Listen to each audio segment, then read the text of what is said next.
This is college admissions inside the decision room.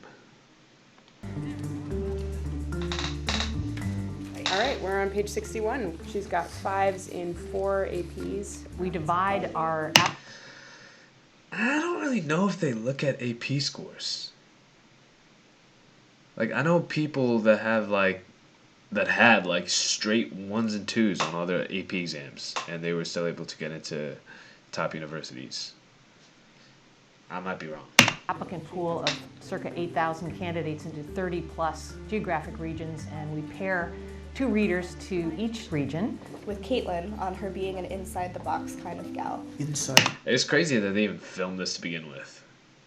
I don't know how they got these people to do it, but I don't know. It just seems a little classified to me, but... Box. Inside the box. How many would like to admit? Waitlist. Prior to the conversations we had. Oh, jeez. Those hands are scary, man. Jeez. Here as a committee, the group has been significantly reduced to a really, really accomplished group. He's a top tester. He's got all A's. 4 varsity sports. The first chair trumpet in Did I hear 4 varsity sports? Is that even possible? the orchestra. You ready for this? 6.4 GPA on a 4 scale. Did he get all those 5s without AP courses? Yep.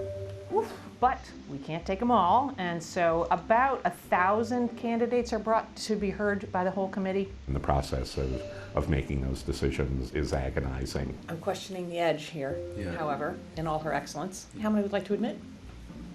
Okay, she goes to the wait list. And we're Jeez. Every time I watch one of these, I'm like, jeez. My heart get racing and stuff. I'm like... fully aware of the fact that the process is, I don't want to say flawed, but is making minute distinctions among extraordinarily talented kids. There are times, honestly, where I'm not sure why I put my hand up or failed to put my hand up. I'm kind of going with my gut here. The night before her I put my hand up or failed to put my hand up. I'm kind of going with my gut here.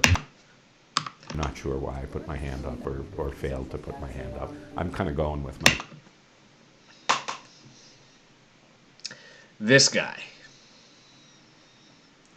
This guy right here. Got here. the night before Why I put my hand up or failed to put my hand up. I'm kind of going with my gut here. Is going with his gut on whether you get into your dream school or not.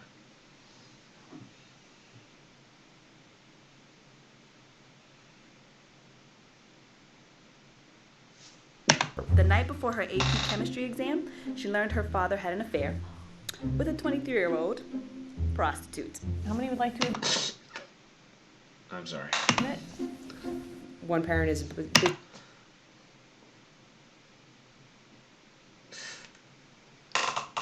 I'm not drawing any correlations. And I'm not saying to write about that either, if that does happen to you. But, jeez, that juxtaposition. business exec VP with a master's, both went to Harvard. He's got 3 SIBs at Harvard.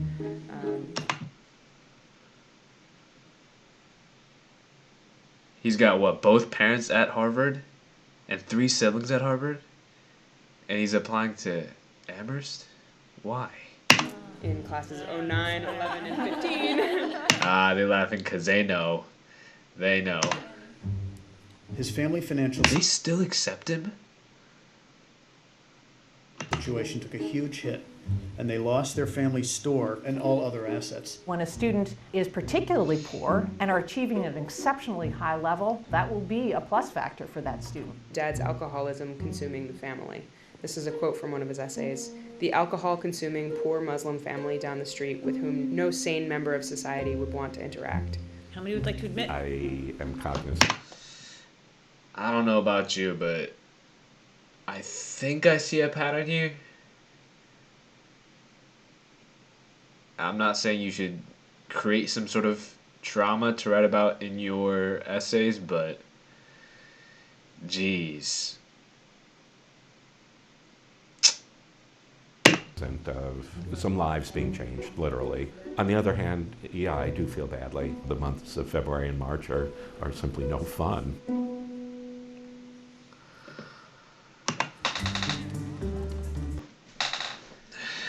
Jesus Christ.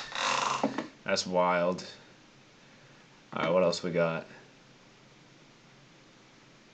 Let's watch another one. This is Inside the College Admissions Process Parenting, TodayShow.com. This morning on Education Nation Today, inside the college admissions process. It is nail-biting time for high school seniors. The applications are in, but the answers still weeks away. So how do schools decide who gets in and who misses the cut? Today got an exclusive peek at what happens behind closed doors. That's the one thing I fear. If we're going to take a risk on a student, I'd like to know that there's some sort of compelling argument to do so.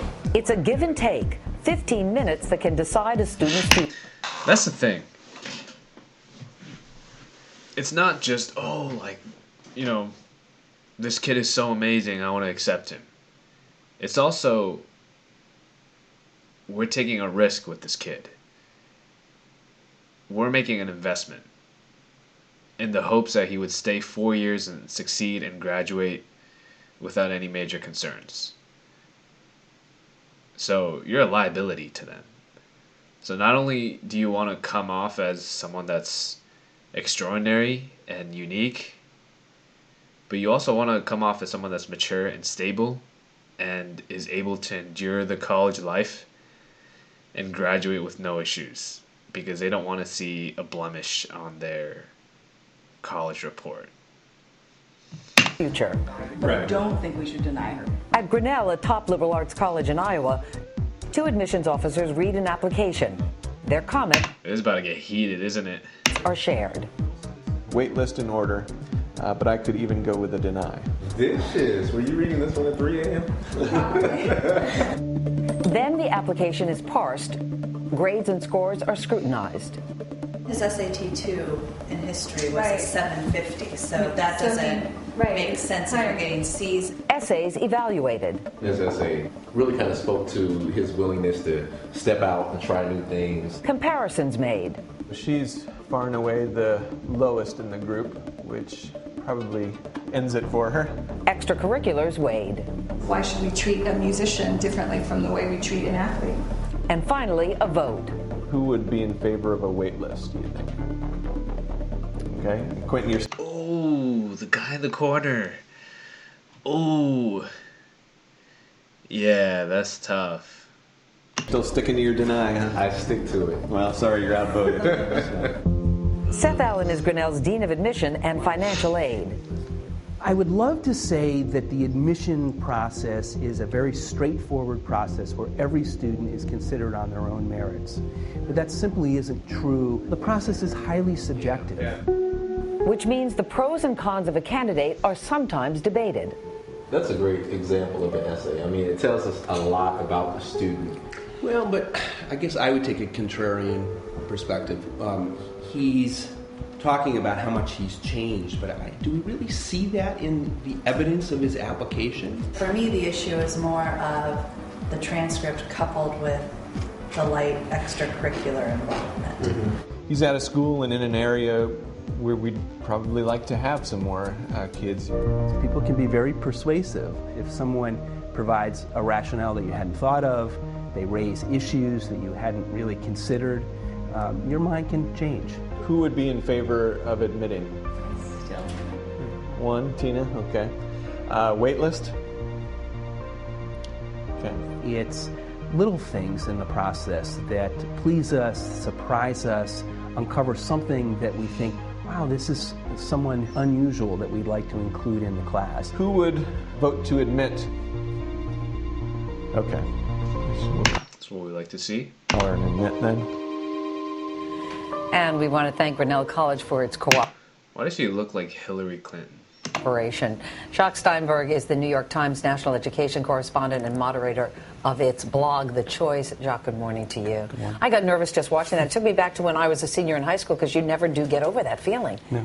And is that the way the application process works pretty much at all schools across the board? Yeah, Grinnell uses a template that exists at about 50 or so highly selective schools that, deny probably more students than they accept. And it's a very, very involved process where there's scrutiny of every sort of aspect. But they said something there that might make students feel a little better about the process in the sense that it is subjective. It's really not a referendum so much on the kid as it is maybe what the college needs at that particular moment. No, I think that kids and parents should never read this process as a referendum on how good a job they did as students or how good a job they did as parents. As you could see from that video, there's so many factors at play at one time, and as an outsider, you can't possibly know what they're looking for at that moment they're around that table. And yet there are certain guidelines, right, that they follow? Certainly, and for example, the rigor of your curriculum, how hard were the courses you took, is the very first thing that they look at in most instances. And did you stretch yourself then? Yeah, and that's something that sort of is within your control, but don't go overboard and feel that you have to take, 5 advanced placement courses a year. And what about extracurricular? How much do they weigh that? And that's certainly in the mix as well, but I think kids and parents tend to think that you need a million activities when,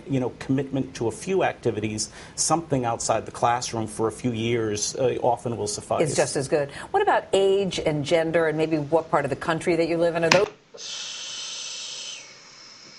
things put in? These are the sorts of things where, it can kind of make you crazy as an outsider. They'd like to admit somebody from every state. So if you're lucky enough to be the kid applying from North Dakota, that might give you an edge. But gender is certainly important. They're very upfront about the fact that racial and... If you think about the way that they split the number of kids that they take from every demographic, every race, every gender, whatever, it's pretty insane. Because they have to take a kid from every state, right? So they can say on their little brochure that they admitted a kid from every state. They have to say that they have about a 50-50 split, right? Or if anything, a slightly larger female than male population. So they can say that they have, more of an emphasis on, promoting women, right? They want to make sure that they admit a certain percentage of people from the LGBTQ community. They want to say they admit a certain number of people from the disabled community. So when you think about it like that, right? If you're an average applicant from an average, let's say, major city like Philadelphia, New York, California, whatever, even if you might be a little special, when you look at every single factor that they have to put into deciding whether you get in or not, dude, shit's... Socioeconomic diversity is important. How, as an outsider, could you possibly figure out... And money, of course. They have to admit, obviously, a certain number of people that are low income, that are, middle class, whatever. Jeez. Whether you're going to get in or not. Exactly. But the essay, again, you're listening to those folks in that room, is so important. And for one kid, it worked against the child, actually, the essay, because it didn't match with what they were looking at in the transcript. But again, you can't know what they're looking for. Right. I think the essay is one of those things that's within your control. How can you come alive as a person in a way your test scores and grades don't make happen? So for a high school junior watching this now, what's the takeaway here? I mean, it's a crazy thought, but if you can't control this process and you can't out-strategize it, maybe it's counterintuitive, but can't you relax a little bit and sort of be yourself and just put yourself out there and let the chips fall where they may? Well, easier said than done, but hopefully... Easier said than done. You're right, Hillary. I feel bad for all of you guys. This will calm some kids down. Jock, thank you so much. Thank you.